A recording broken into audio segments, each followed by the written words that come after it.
Que faire lorsque l'on manque d'inspiration? Moutassem Amour avec vous, bienvenue à ce nouvel épisode du podcast Pratiquer la méditation, bienvenue à cette nouvelle vidéo.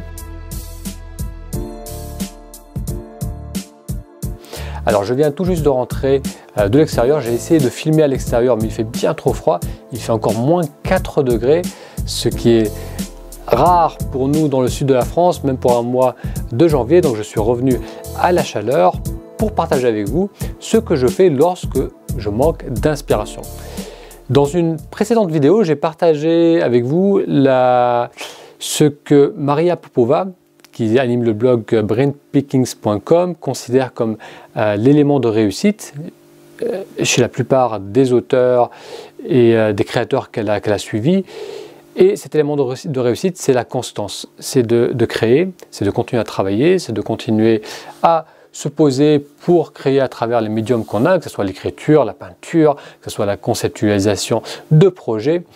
C'est de le faire jour après jour, c'est de le faire régulièrement, c'est de le faire malgré les hauts et les bas. Mais malgré cela, il arrive que le matin, vous vous levez, le matin je me lève, j'arrive pour travailler et pas d'inspiration, pas de motivation, je me sens même fatigué physiquement, pas envie de le faire.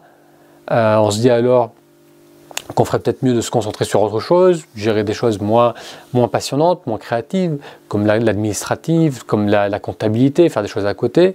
Mais malgré tout, il y a une partie de nous qui veut continuer à créer parce que lorsqu'on le fait, on se sent tellement bien, on est dans un flow, on avance, on travaille sur ce qui est important pour soi.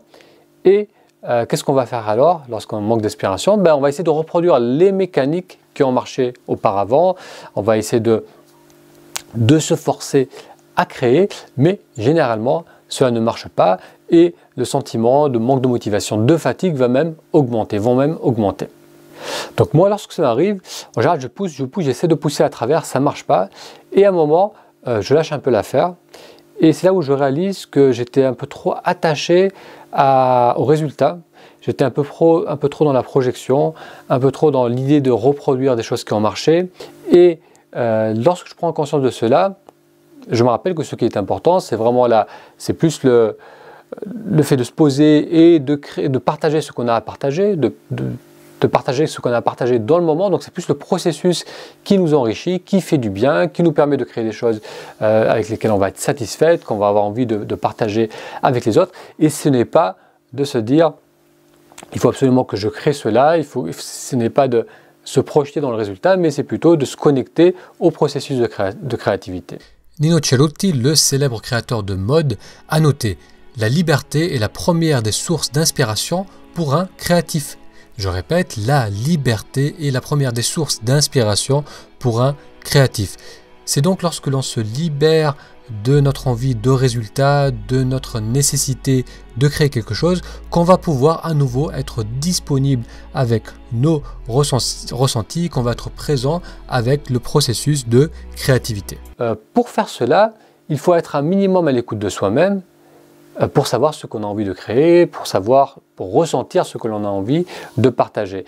Et lorsqu'on est dans la projection, lorsqu'on est attaché au résultat, lorsqu'on est dans le contrôle, il devient plus difficile de se reconnecter à soi et de savoir ce qu'on a envie de partager. Lorsqu'il y a ce déclic, lorsque tout d'un coup je me dis il est peut-être temps de lâcher prise et de se dire c'est pas grave si je ne crée pas aujourd'hui, juste de lâcher prise et de se reconnecter à soi, alors là généralement ça revient plus facilement. À nouveau, il y a une thématique, il y a quelque chose que je vais avoir envie de partager et l'inspiration en quelque sorte va revenir d'elle-même. Jules Renard est un écrivain français de la fin du 19e siècle et c'était un membre de l'Académie Goncourt.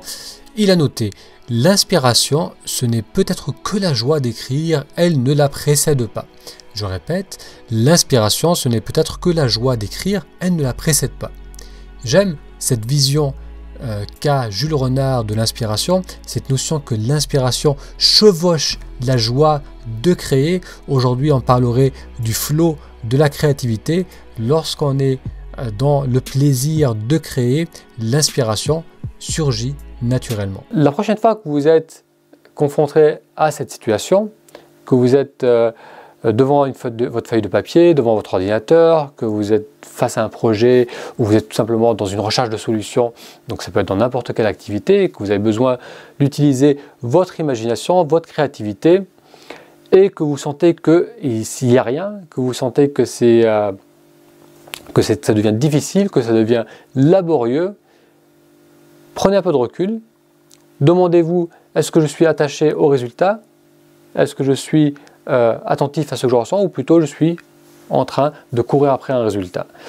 Et si vous posez cette question et que vous réalisez que vous êtes plutôt dans la projection, revenez simplement vers vous, dans le moment présent, dans l'instant présent, et alors il deviendra beaucoup plus facile de retrouver le goût, le plaisir de créer. Voilà, donc je vous invite maintenant à partager dans la zone commentaire qu'est-ce que vous faites si lorsque vous manquez d'inspiration, lorsque vous avez du mal à travailler, qu'est-ce que vous faites pour passer outre, qu'est-ce qui vous réussit.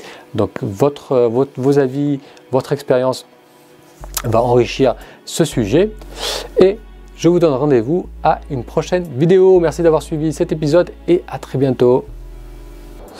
On s'installe pour créer, on s'installe... Bref, trop froid.